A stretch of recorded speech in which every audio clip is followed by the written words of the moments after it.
Vous qui, à Bordeaux et dans toute la Gironde, voyez tous les jours des conséquences désastreuses d'une immigration clandestine sur notre qualité de vie et sur notre sécurité, vous vous demandez certainement ce que fait l'Union européenne pour y mettre fin.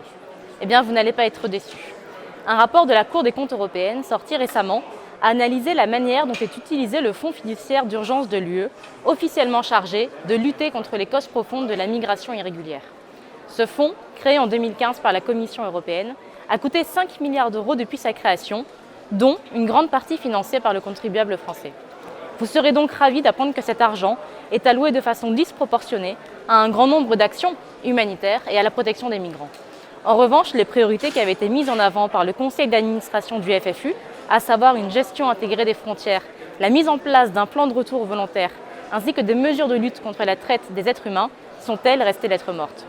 Construction d'un puits de forage à pompe solaire, création d'un abattoir flambant neuf et d'une ferme avicole abandonnée aussitôt car jugée non rentable. Achat d'un mixeur alimentaire pour une école. Les projets financés sont tous plus délirants les uns que les autres et surtout n'ont rien à voir avec l'objectif initial de ce fonds.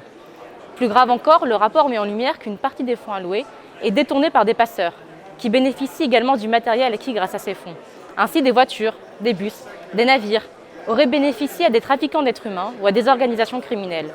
Le rapport conclut qu'il est fort probable que le FFU serve même de source de financement aux organismes mafieux tenant le trafic de clandestins, qui lui-même alimente la submersion migratoire de l'Europe. Pour mettre fin à cette gabegie, mon collègue Fabrice Leggeri, ancien directeur exécutif de Frontex, va saisir l'Office européen de lutte antifraude. Il est grand temps d'allouer ces fonds, non à une hypothétique politique de développement, mais au renforcement des moyens de protection de l'Europe face à la submersion migratoire. Vous pouvez compter sur nous pour le rappeler et pour y veiller.